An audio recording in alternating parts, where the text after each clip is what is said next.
ایک ایسی عورت جس نے اپنی پوری زندگی زنا کیا مگر اللہ نے اسے بخش دیا۔ وہ بنی اسرائیل کے ایک شہر میں رہتی تھی اور اپنی بد کرداری کی وجہ سے بدنام تھی۔ لوگ اس کا نام سنتے ہی نفرت سے منہ موڑ لیتے۔ کوئی اس کی عزت نہیں کرتا تھا۔ اس کی زندگی میں نہ کوئی نیکی تھی اور نہ ہی کوئی ایسا عمل جس پر فخر کیا جا سکے۔ ایک دن سخت گرمی کا عالم تھا، سورج آگ برسا رہا تھا اور زمین تپ رہی تھی۔ وہ عورت ایک سنسان راستے سے گزر رہی تھی کہ اچانک اس کی نظر ایک کنویں کے پاس پڑی۔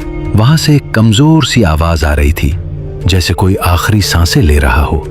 وہ قریب گئی تو دیکھا ایک کتا شدید پیاس کی حالت میں تڑپ رہا ہے۔ اس کی زبان باہر نکلی ہوئی تھی، آنکھیں بے نور ہو چکی تھیں اور جسم کمزوری سے کانپ رہا تھا۔ وہ موت کے قریب تھا۔ اس لمحے اس عورت کے دل میں ایک عجیب سی کیفیت پیدا ہوئی۔ شاید یہ اس کی زندگی کا پہلا لمحہ تھا جب اس نے کسی پر سچی رحمت محسوس کی۔ اس نے فوراً اپنی جوتی اتاری، اپنا دوپٹہ کھولا اور جوتی کو اس کے ساتھ باندھ کر کنویں میں لٹکا دیا۔ بڑی مشکل سے اس نے پانی نکالا اور کتے کے سامنے رکھا۔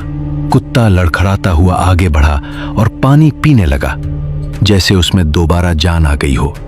وہ ایک ایک گھونٹ پی رہا تھا اور اس کی حالت سنبھلتی جا رہی تھی۔ وہاں کوئی انسان موجود نہیں تھا، نہ کوئی دیکھنے والا، نہ کوئی تعریف کرنے والا، مگر اللہ سب کچھ دیکھ رہا تھا۔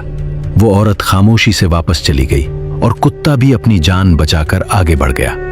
بعد میں نبی کریم صلی اللہ علیہ وسلم نے یہ واقعہ صحابہ کرام رضی اللہ عنہم کو سنایا تو وہ حیران رہ گئے۔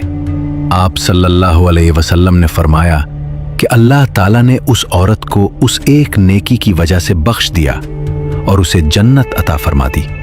یہ واقعہ ہمیں یہ سکھاتا ہے کہ اللہ کی رحمت بہت وسیع ہے۔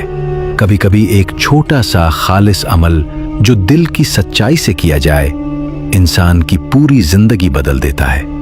ہر جاندار کے ساتھ نرمی اور رحم کا برتاؤ کرنا ایک بڑی نیکی ہے، چاہے وہ انسان ہو یا کوئی جانور۔ بے شک اللہ دلوں کے حال کو جانتا ہے اور وہی سب سے بڑا رحم کرنے والا ہے۔